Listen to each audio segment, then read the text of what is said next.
안녕하세요. 여러분 안녕하세요. 영상 칼럼 굳은 땅 홍해월입니다. 많이 놀라셨죠? 제가 환자복을 입고 삼성 서울병원 안병원 앞에 와 있습니다. 보시는 것처럼 마약 진통제를 정맥 주사로 꽂고 있고요. 아래쪽으로는 흉관도 삽입되어 있습니다. 좀 몸이 말이 아닌 상태인데요. 어디까지나 취지가 같은 질병을 갖고 있는 환자들에게 조금이라도 도움이 되자는 그런 마음가짐으로 제 경험담을 나누도록 하겠습니다. 얼마 전에 폐암 직전 단계죠. 간유리 음영을 제가 앓고 있다라는 말씀을 드렸고요. 드디어 며칠 전에 수술을 받았습니다. 그래서 이 간유리 음영이 무엇이고 또 어떤 대책이 필요한지 여러분께 말씀드리겠습니다.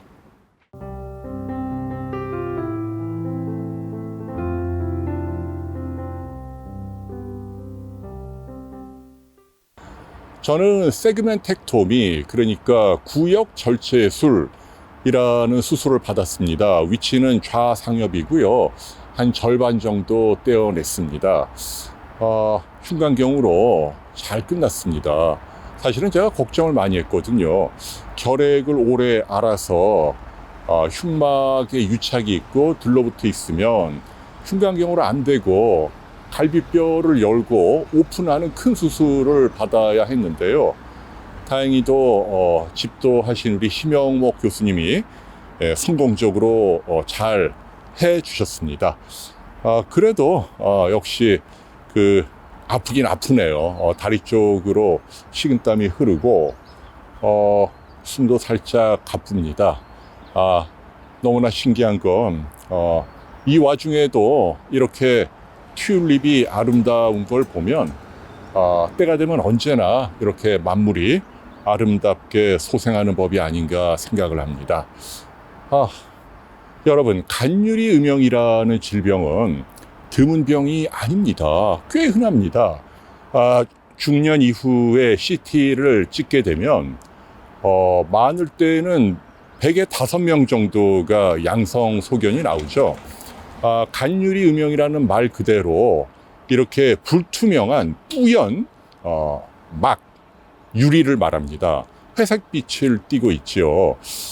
그래서 이 폐에 생기는 혹은요, 크게 두 종류로 나눕니다. 하나는 이제 결절이 있죠. 이건 이제 말 그대로 단단하고 색깔도 아주 하얗게 나옵니다. 반면에 간유리 음영은 뿌였습니다. 회색이고 뭔가 좀 물컹물컹한 그런 질감을 갖고 있는 거죠. 그런데 사실은 장단점이 다 있습니다. 결절은 진단될 때 암일 확률이 다행히 높지 않습니다. 직경이 3cm 미만에서 발견되는 폐결절은 악성 종양일 확률이 8% 미만입니다. 그러니까 너무 걱정하지 않아도 된다는 얘기죠. 반면에 간유리 음영은요, 일단 CT에서 발견되면 거의 대부분 암세포가 나옵니다. 학자에 따라 다르긴 합니다만은 어떤 학자들은 거의 100%다. 결국은 암세포가 나온다. 이런 이야기도 합니다. 그래서 이 간유리 음영을 가볍게 보면 안 된다는 얘기죠. 다시 한번 말씀드립니다만은 건강검진 목적으로 폐를 CT로 찍게 되면 100에 1명에서 최대 5, 6명까지 나온다. 꽤 흔한 소견인데 이게 문제가 되는 이유는 암의 씨앗이 된다. 내버려 두면 계속 자라서 암이 될 수 있다라는 얘기입니다. 근데 사실은요, 의사들도 이거를 최근에야 알게 된 거예요. 제가 폐 간유리 음영이 있다는 건요, 자료를 찾아보니까 이미 13년 전에 로컬 병원에서 CT를 찍은 결과에 나와 있더라고요. 크기는 1.3cm, 그러니까 결코 작은 크기가 아닙니다. 그런데 그때 소견은 뭐라고 나와 있냐면 그냥 결핵을 앓은 흔적인 것 같고 너무 신경 쓰지 마시오, 이렇게 돼 있다는 얘기죠. 그러니까 그때는 의사들도 왜냐하면 폐를 찍는 CT가 나온 지 얼마 안 됐으니까 이 간유리 음영에 대해서 정확한 가이드라인도 마련되지 않고 뭘 어떻게 하는지 몰랐다는 얘기죠. 그런데 문제는 연구가 진행되면서 이게 단순한 게 아니고 만일 이게 계속 자라면 선암이라고 하는 폐암이 된다. 마치 그 대장암이 폴립을 거쳐서 생기듯이 또는 위암이 장상피 화생을 거쳐 생기듯이 이 폐암도 이런 간유리 음영을 거치니까 이걸 절대로 간단히 보면 안 된다. 이래서 요즘 다들 난립니다. 근데 제가 이 간유리 음영에 대해서 비욘드를 통해서 또 다른 매체를 통해서 많이 이야기를 한 이유는 제가 보기엔 이게 요즘 좀 과잉 진료를 낳는 경향이 있어 보여서였습니다. 그러니까 너무 불필요하게 겁을 먹고 불필요하게 치료를 하는 그런 경향이 있기 때문에 이건 좀 바로 잡아야겠다라는 취지로 제가 몇 년 전부터 제 사례를 소개를 한 겁니다. 물론 여기에는 이제 제 주치의였던 삼성서울병원 흉부외과 심영목 교수님의 의견이 반영이 된 거죠. 사실은 다른 흉부외과에서는 다 떼라 그러더라고요. 이거 다 조직검사 해보면 암세포 다 나오는데 왜 갖고 있어? 한시라도 젊을 때 떼야 돼. 다 그렇게 얘기했습니다. 그런데 이제 심 교수님 경험이 많으시니까 자기가 볼 때는 이게 마치 갑상선암하고 비슷한 특성이 있다. 폐 간유리 음영은. 그러니까 암세포는 설령 나올 수 있다더라도 임상적인 특징이 굉장히 얌전하게 또 느리게 자라더라. 그래서 이거는 좀 관찰하면서 지켜보는 게 정답이지 섣불리 떼는 게 아니다. 왜냐하면 여러분도 알다시피 폐를 뗀다는 게 쉬운 일이 아니잖아요. 갑상선이야 목을 열면 바로 혹이 나오고 대장도 내시경으로 흉터 없이 쉽게 제거가 되지만 폐는 이 흉막 아래로 들어가서 떼내야 되고 재생이 안 되니까 호흡 기능도 현저하게 떨어지고 또 소라코토미 신드롬 해서 폐를 수술하면 그 부위가 계속 아픈 그런 후유증이 남습니다. 그래서 부담이 많이 되기 때문에 덮어놓고 떼면 안 된다 라는 취지로 말씀을 해주셨고, 그래서 제가 여러분들 앞에 제 사례를 공개하고 좀 버틴 거죠. 그때가 제가 이제 직경이 1.9cm, 그러니까 위아래로는 2.4cm인가 그렇고요.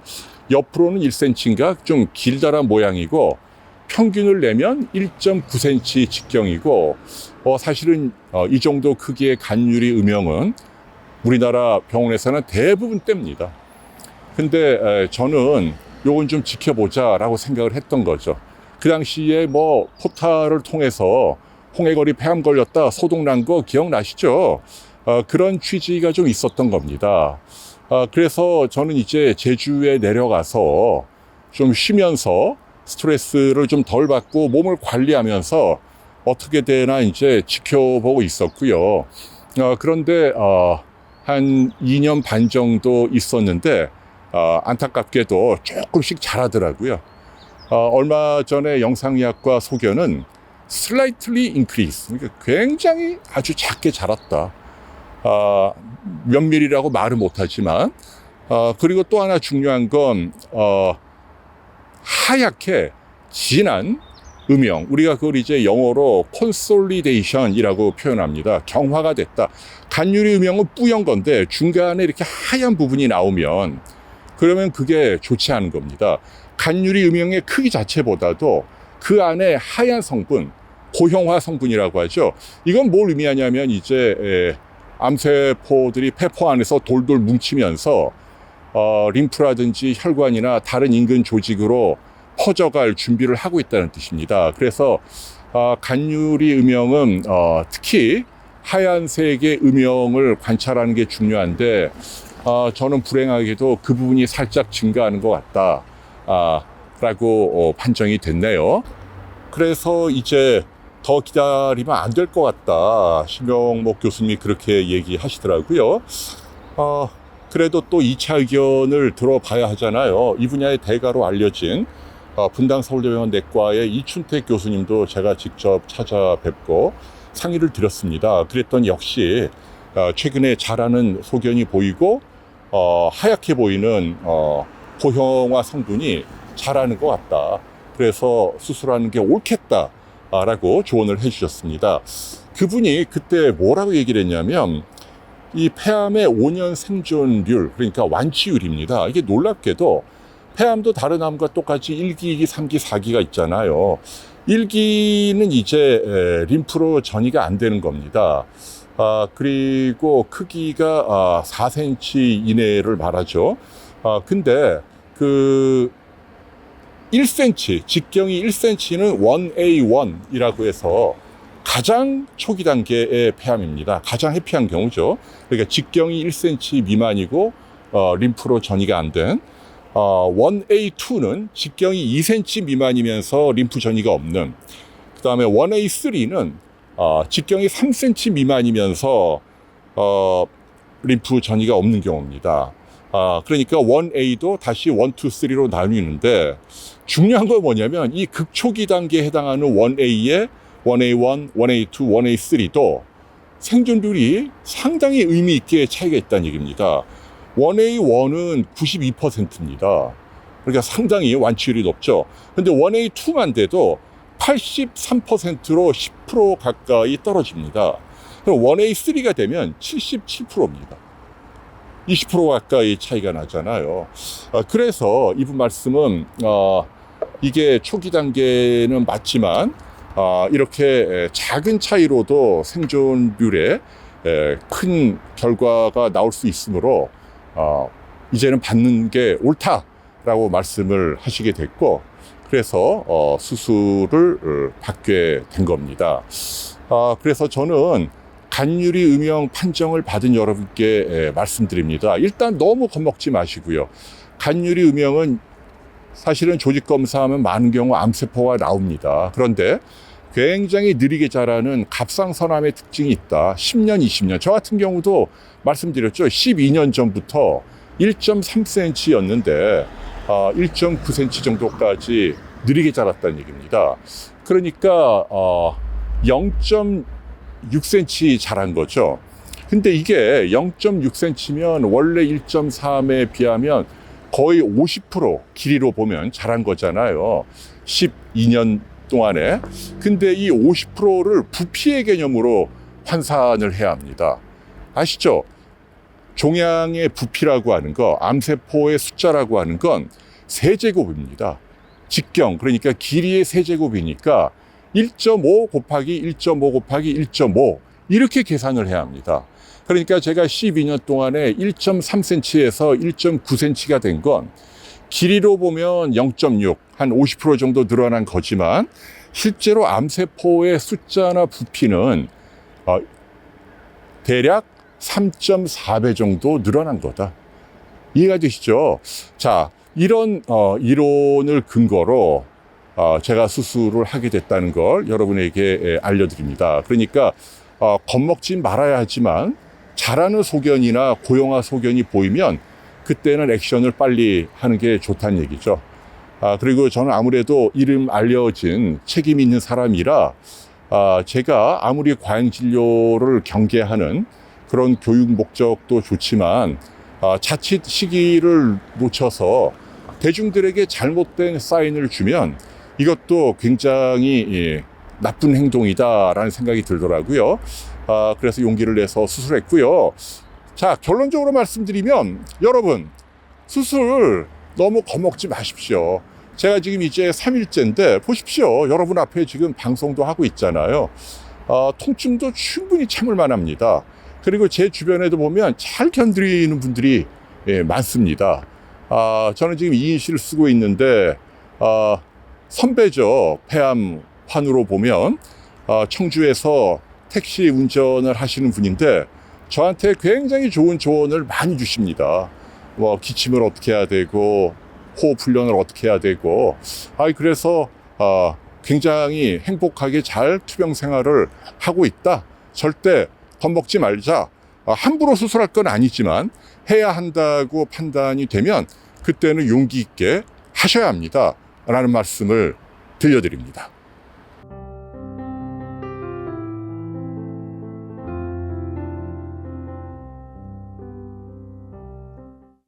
네, 저는 지금 병원 안으로 들어왔습니다.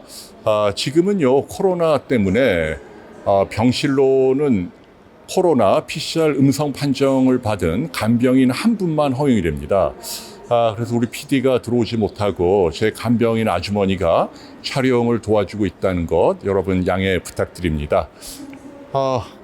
글쎄요, 아직 공식적인 병리 리포트는 나오지 않았지만 아마도 제 병기는 가장 극초기 단계인 1A1이 되지 않을까 싶습니다. 이 경우는 뭐 아까 말씀드린 대로 굉장히 높은 완치율을 보이고 있지요. 중요한 건 저 같은 간유리 음영의 경우는요, 결절에 비해서 암일 확률은 상당히 높지만 반면 예후는 굉장히 좋다. 그런 특징이 있습니다. 그리고 간유리 음영의 병기는 전체 사이즈, 뿌연 것까지 다 합쳐서 직경을 재는 게 아니고 내부에 있는 콘솔리데이션, 경화된 하얀 부분, 그 크기를 기준으로 병기를 재는 거다라는 얘기죠. 저는 전체 크기는 1.9로 좀 큽니다만은 경화된 솔리드한 부분이 작기 때문에 예후도 상당히 좋을 것으로 생각을 하고 있습니다. 여러분, 폐암이라 그러면 많은 분들이 공포에 시달립니다. 그러나 어떻게 보면은 굉장한 축복이죠. 왜냐하면 옛날에는 이런 그 전초 단계에 해당하는 간유리 음영을 CT로 찍을 수 있는 방법이 없었다는 얘기죠. 그래서 어느 날 갑자기 호흡곤란 느끼고 기침 나와서 병원에 가보면 간유리 음영 단계를 벗어나서 선암으로 크게 자라서 손을 못 쓰고 돌아가시는 분들이 대부분이었단 말이죠. 그런데 지금은 이제 저설량 CT로 조기 발견이 가능하니까 여러분들께 당부합니다. 담배를 피운 분들, 부끄럽지만 저도 한 30년 피웠어요. 아무쪼록 특히 나이가 중년 이상인 분들은 저설량 CT를 통해서 나의 폐 안에 간유리 음영이 있는지 반드시 체크를 하십시오. 그리고 있다 하더라도 바로 겁먹고 떼는 건 아니다. 아까 말씀드렸죠. 예후가 굉장히 좋고 아주 느리게 자라기 때문에 특히 하얗게 경화된 부분이 없는 경우에는 심습적이지 않기 때문에 치료를 서두를 필요가 없다. 한 명의 전문가를 정해서 뭐 5년, 10년, 15년 관찰하는 것만으로도 충분하다라는 말씀을 들려드립니다. 아이고, 이 병원에 와보니까요, 그 기부 코너가 있더라고요. 삼성서울병원도.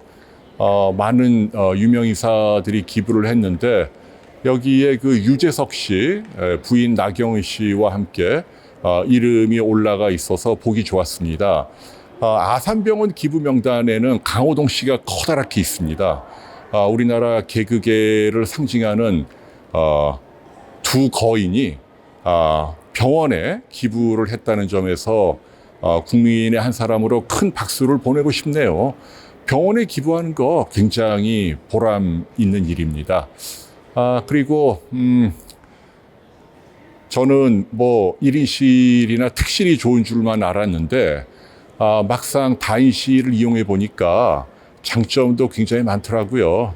저랑 같이 계시는 분에게 선배로서 노하우를 많이 물려받았습니다. 이른바 병원 사용법이죠. 제가 요거 하나 알려드릴게요. 아주 중요합니다. 여러분들 가운데 폐수술을 앞두고 있는 분들 꼭 기억하십시오. 마약 진통제를 쓰거든요. 마약 진통제가 이렇게 정맥으로 들어오는데 이거를 선제적으로 써야 합니다. 마약이니까 가능하면 쓰지 말아야 돼 하고 막 참는 분들이 있잖아요. 이건 굉장히 미련한 방법입니다. 시기를 놓치면 훨씬 더 아프고 결국 더 많은 마약을 써야 하기 때문에 예컨대 뭐 아침마다 엑스레이를 찍으러 간다 뭐 이런데 이렇게 뭐 도관이 생살에 박혀 있으니까 수술한 지 얼마 안 될 때는 얼마나 아프겠습니까? 걸리적거리고 이렇게 막 또 휠체어에 타고 막 침대에서 일어나거나 할 때 굉장히 아프거든요. 그럴 때는 미리 간호사에게 이야기해서 선제적으로 마약 주사를 맞아야 한다. 네, 맞을 때는 아주 과감하게 맞아야지 아끼면 안 된다. 이 이야기를 여러분에게 꼭 들려드리고 싶습니다. 네, 여러분 병실이 궁금해 하실 것 같아 9층에 잠깐 올라와 봤습니다. 제 병실인데요. 삼성 서울병원은 다른 어떤 병원보다도 가장 큰 자랑거리가 하나 있다고 생각을 합니다. 보시는 것처럼 모든 병실에서 이 통유리로 내려다 보이는 이 푸른 숲이 정말 아름답고 장관입니다. 환자들에게 큰 위안을 주고 있죠. 그래서 이렇게 하염없이 숲을 바라보고 있으면 치유의 체험을 한다라는 말씀을 해드리고 싶네요. 자, 이제 침대에 좀 앉아서 이야기를 나눌게요. 이 폐수술은요, 중요한 게 수술한 다음에 폐가 찌그러지지 않고 우리가 무기폐라 그러죠. 쭉쭉 펴져야 합니다. 그래야만 빨리 회복이 되거든요. 그런데 아프기 때문에 특히 수술한 다음에는 이제 직후에 마약 주사가 들어와도 이런 도관들이 생사를 뚫고 들어와 있기 때문에 좀 아픕니다. 그래서 너무 위축이 돼서 안 움직이고 가만히 이렇게 특히 각도를 낮춰서 가만히 이렇게 움츠려 드는 사람들이 많은데 그게 가장 안 좋다는 얘기입니다. 그러니까 안 움직이면 겁먹으면 폐가 점점 더 위축이 되면서 쭉쭉 펴지지 못한다. 그러면 이 흉관을 빨리 뽑지 못하게 되고 나중에는 이제 거기에 삼출물이라든지 고름이 생기고 심한 경우에는 폐렴 때문에 커다란 합병증에 시달릴 수도 있다는 얘기죠. 그래서 제가 드리고 싶은 얘기는 겁먹지 말고 적극적으로 훈련을 해야 합니다. 폐로 훈련을 하는데 뭐 이런 거를 이제 준단 말이에요, 병원에서. 이렇게 말이죠. 이거를 틈나는 대로 해야 합니다. 그런데 저는 어떤 조언을 해드리고 싶냐면 이게 스텝 바이 스텝식으로 하는 게 옳다. 가래를 기침을 통해서 뱉어야 한다라고 배우는데요. 그 기침할 때 아파서 견디지 못합니다. 그런데 억지로 하면 경련이 더 많이 생기고 가슴 근육에 경직이 생기기 때문에 굉장히 아픕니다. 그래서 저는 어떤 말씀 드리냐면 간접적으로 폐 기능을 돌보는 훈련을 해야 합니다. 움츠려 들지 말고 이런 도구를 하고 그 다음에 가능하면 좀 많이 걷고 심지어는 바깥에서 말을 하는 것도 도움이 됩니다. 그냥 소리 내서 글을 읽는 거죠. 큰 소리로. 그 자체가 조금씩 가래가 배출되는데 큰 도움을 줍니다. 그래서 어느 순간 톡 떨어져 나온단 말이죠. 근데 그거를 그 끈적거리는 가래를 억지로 뱉어내려고 막 용을 쓰거나 그러면은 굉장히 고통스럽다. 절대로 과격하게 가래를 배출하려고 하지 마라. 이해가 되시죠? 그러니까 한 번에 큰 기침을 해서 뱉으려고 하면 굉장히 아프니까 그러지 말고 이런 심호흡 훈련을 수백 번 하고 많이 걷고 내 몸을 자꾸 움직이면서 조금씩 근육이 이완되면서 가래가 조금씩 기관지 바깥으로 밀려나고 그러다가 어느 순간이 되면 저절로 툭 하고 이렇게 튀어나오는 걸 체험할 수 있다는 얘기죠. 이해가 되시죠? 네, 아이고 오늘 제가 무슨 큰 선배나 되는 것처럼 이런저런 이야기를 들려드렸네요. 지금 수술 받은 지 3일밖에 안 됐는데요. 자, 지금 폐 수술 받고 투병 중인 분들 아무쪼록 우리 다 같이 힘내시기 바랍니다. 그리고 우리나라 병원, 의사, 간호사 또 이송하는 분들 너무너무 감사합니다. 네. 특히 이곳 삼성의료원은 너무너무 친절하고 너무너무 일사불란하고 하나도 허투루 되는 게 없고 시스템으로 착착 돌아가는데요. 참 전 세계 어디에 내놓아도 손색이 없는 멋진 병원이다. 이런 병원을 가질 수 있다는 것도 큰 행복이 아닌가라는 생각을 해봅니다. 네, 저도 아무튼 빨리 쾌유하도록 하겠습니다. 여러분들 아무쪼록 건강하시고 좀 더 멋진 모습으로 다음 주 찾아뵙겠습니다. 감사합니다.